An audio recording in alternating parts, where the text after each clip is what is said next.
সম্মানিত দর্শক এবং শ্রোতাবৃন্দ, আমি যশোরী আপনাদের সকলকে জানাই সালামুন আলাইকুম। সুখ কি আপেক্ষিক জিনিস? আসলেই সুখী কে এবং সুখ কি? আমি যশোরী এত সুখী কেমনে, অথচ আমি জার্মানিতে থাকি, কিন্তু পৃথিবীর সবচেয়ে সুখী দেশ ফিনল্যান্ড।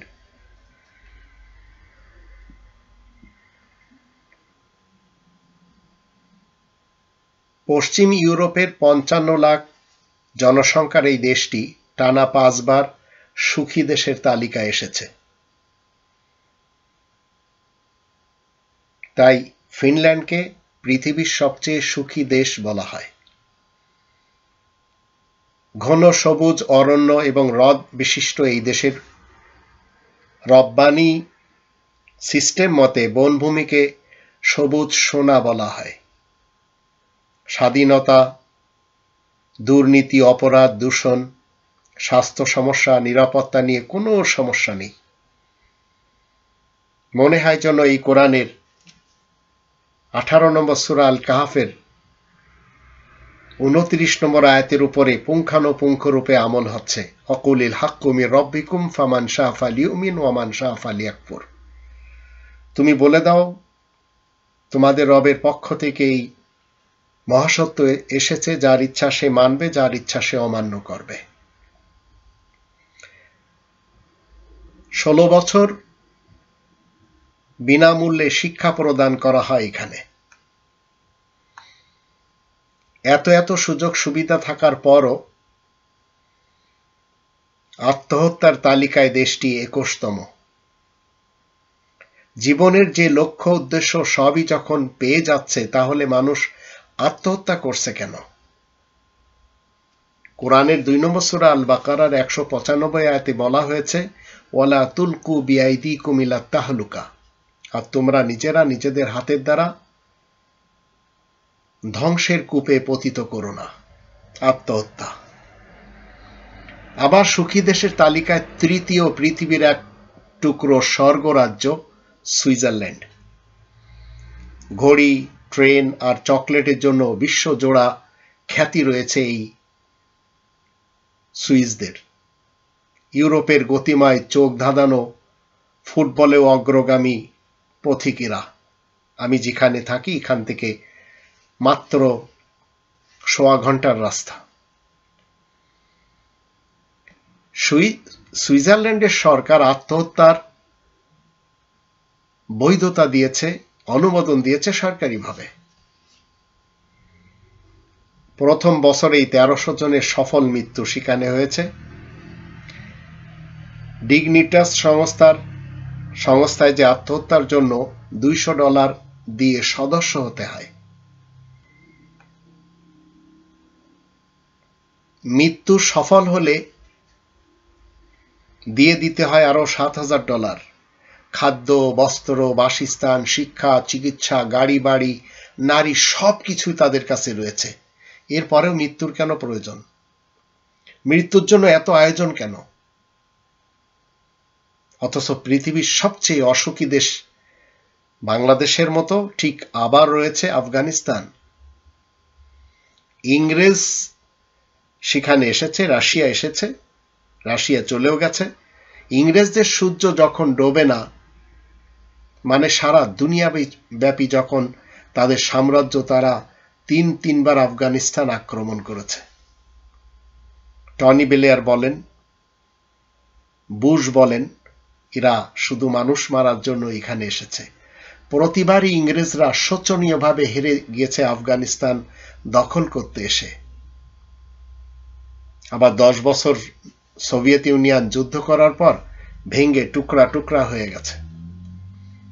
20 বছর যুদ্ধ করে $1 ট্রিলিয়ন খরচ করে আমেরিকা।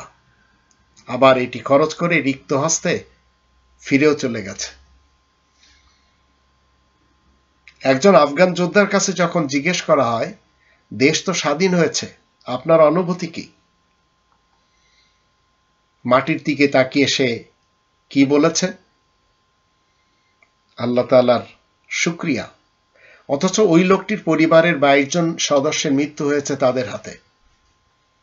যুগের পর যুগ যুদ্ধ, অতঃপর লক্ষ লক্ষ মানুষের মৃত্যু মিছিল, অভিবাসী, রক্ত, গোলা বারুদ, রাস্তাঘাট, স্কুল কলেজ সবকিছু ধ্বংস হয়ে গেছে। আমি নিজের চোখে দেখে এসেছি।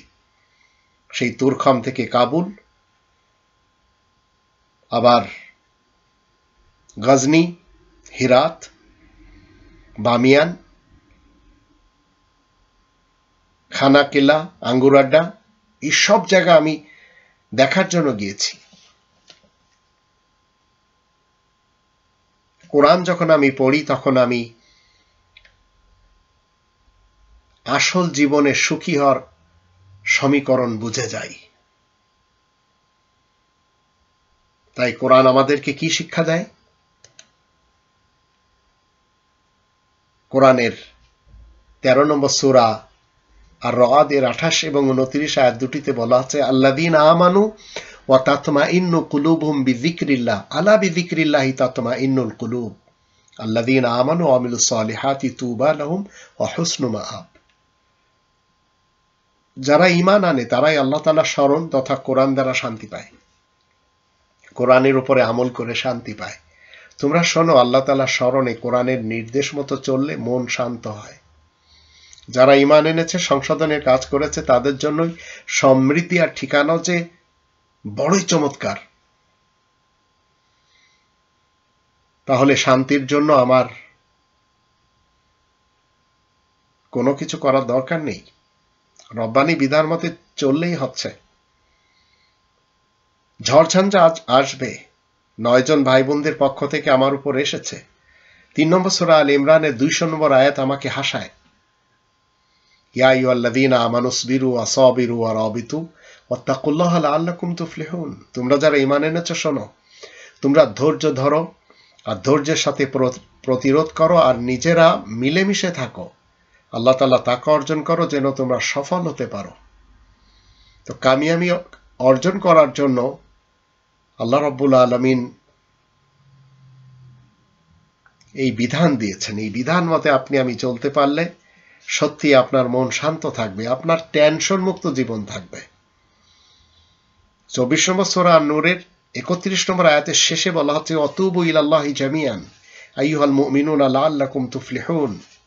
হে মুমিনগণ, সবাই তোমরা একত্রে আল্লাহ তাআলার দিকে ফিরে এসো যেন তোমরা নাজাত লাভে সক্ষম হও, যেন কামিয়াবি অর্জন করতে পারো। আর 2 নম্বর সূরা আল বাকারা 177 নম্বর আয়াত মতে আপনি আমি জানতে পারবো পৃথিবীতে সুখী কারা, সত্যবাদী কারা, মুত্তাকিন কারা, পরকালে স্বর্গে যাচ্ছে কারা। আল্লাহ বলেন, লাইসাল বিররা আন তুওয়াল্লু উজুহাকুম কিবালাল মাশরিকি ওয়াল মাগরিব ওয়ালাকিন্নাল বিররা মান আমানা বিল্লাহি ওয়াল ইয়াউমিল আখির ওয়াল মালাইকাতি ওয়াল কিতাবি ওয়ান নাবিয়িন ওয়া আতাল মালা আলা হুব্বিহি যাবিল কুরবা ওয়াল ইয়াতামা ওয়াল মাসাকিন ওয়া ইবনাস সাবিল ওয়াস সাইলিনা ওয়া ফির রিকাব ওয়া আকামাস সালাতা ওয়া আতাজ যাকাতা ওয়াল মুফুনা বিআহদিহিম ইযা আহাদু والصابرين في البأساء والضراء وحين البأس أولئك الذين صدقوا وأولئك هم المتقون। লক্ষ্য অর্জনের জন্য পূর্ব দিকবর্তী কিংবা পাশ্চাত্য কিবলা তথা আইডিয়াল বানানোতে কোনো পুণ্য হবে না। প্রকৃতপক্ষে পুণ্যের আসল কাজ হলো যে আল্লাহ এবং আখিরাতের দিনের সাথে বিশ্বাসী হয় এবং মালাইকা আর একটি লিখিত কিতাব এবং সকল বিশেষ খবরদাতা নবীদের উপর আস্থাবান হয়, আর রবের প্রেমে আত্মীয় স্বজন, ইয়েতিম, মিসকিন, সত্য সন্ধানকারী, সাহায্য প্রার্থী ও মুক্তি লাভের জন্য ধনদৌলত টাকা পয়সা দান করে, আর সালাত কায়েম রাখে, যাকাত আদায় করে, অঙ্গীকার ঠিক মতো পালন করে, আর অভাব, রোগ ও দুঃখ ক্লেশের সময় যারা ধৈর্য ধারণ করে, এরাই তো সেই দল যারা সত্যবাদী, আর এরাই তো মুত্তাকিন তথা পবিত্র ও সুরক্ষিত জীবন ধারণকারী মানুষ। এটি কোরআনের শিক্ষা। তো রব্বানি বিধান ছেড়ে যদি আপনি সুখ তলাশ করেন তাহলে কখনো সুখ পাবেন না। তা আমি আসলে জীবনে সুখী হওয়ার সমীকরণ কোরআন থেকে বুঝেছি। মনে রাখবেন, বাড়ি গাড়ি, বিশ্ববিদ্যালয়ের উচ্চতর ডিগ্রি থাকার পরও সেই সুইজারল্যান্ডের সেই জেনেভার রাস্তা দিয়ে গুটি গুটি পায়ে $7,000 পকেটে নিয়ে সার্কোতে আত্মহত্যা করতে যাওয়া যুবক, নাকি 20 বছর যুদ্ধ করার পর 22 জন হারানো যোদ্ধা, নাকি 101তম সুখী দেশের মানে আমাদের বাংলাদেশের, আমি ডক্টর আবুল কাশেম মোহাম্মদ মাহবুবুল্লাহ যশোরী, সেই যশোর জেলার কেশবপুর থানার বুড়িহাটি ফারুকি পল্লীর লোকটি, যে কিনা ইউরোপে হালাল উপার্জন করে জীবনকে টেনে নিয়ে যাচ্ছে। চিন্তা করে দেখুন, সুখী হতে গেলে আপনার যে কর্মটি করা দরকার, আসুন সেই কর্মের দিকে, অবশ্যই আল্লাহ সুখ দেবেন। এবং যেখানে আপনি থাকবেন, কখনো জান্নাতে যাওয়ার ব্যাপারে কারোর সাথে কম্প্রোমাইজ করবেন না। হোক সে আপনার আপনজন, হোক আপনার স্ত্রী, পুত্র পরিজন, হোক আপনার ভাই বোন, আত্মীয় স্বজন, পিতা মাতা, পাড়াপড়শি, সমাজ, রাষ্ট্র, যে কেউ হোক না কেন, রব্বানি বিধান মান্য করার ব্যাপারে কারোর সাথে কোনো কম্প্রোমাইজ নেই। আপনাকে নেতা হতে হবে না। আপনি যদি আয়াত প্রচারের কারণে আল্লাহ তাআলার কাছ থেকে সেই প্রশংসিত মোহাম্মদ উপাধি পেয়ে যান, আল্লাহ তাআলার কাছ থেকে আয়াত প্রচারের কারণে আপনি যদি বিশেষ বার্তাবাহক এবং বিশেষ খবরদাতা, আল্লাহ তাআলার পক্ষ থেকে সকল খবরদাতাদের সিলমোহর হিসেবে উপাধি পেতে পারেন, সেটি হচ্ছে আপনার জীবনের জন্য আসল সুখ, এই কালে এবং পরকালে। এই জন্যই 16 নম্বর সূরা নাহালের 97 আয়াতে আল্লাহ বলে দিয়েছেন, মান আমিলা সালিহাম মিন যাকারিন আও উনসা ওয়া হুয়া মুমিন ফালানুহইয়ান্নাহু হায়াতান তাইয়্যিবা। এখানে বলা হচ্ছে ওয়ালা নাজজিয়ান্নাহুম আজরাহুম বিআহসানি মা কানু ইয়ামালুন, যে কেউ সংশোধনের কাজ করবে পুরুষ ও নারীদের মধ্যে, আর সেই ঈমানদারও বটে, তাহলে আমি তাকে স্বাচ্ছন্দ্য ও পবিত্র জীবন দিয়ে জগতে বাঁচিয়ে রাখব, আর তাদেরকে উত্তম পারিশ্রমিক দান করব, তারা যেসব কাজ করেছে তারই জন্য। তাই আসুন 2 নম্বর সূরা আল বাকারার 201 নম্বর আয়াত মতে আল্লাহ তাআলার কাছে প্রার্থনা করি, ওয়ামিনহুম মান ইয়াকুলু রব্বানা আতিনা ফিদ দুনিয়া হাসানা ওয়া ফিল আখিরাতি হাসানাতাও ওয়া কিনা আযাবান নার। আর মানুষের মধ্যে একদল মানুষ বলছে, হে আমাদের রব, আপনি এই পৃথিবীতে আমাদেরকে কল্যাণ দান করুন, আর পরকালে আমাদেরকে মহাকল্যাণ দান করবেন এবং আগুনের আযাব থেকে বাঁচাবেন।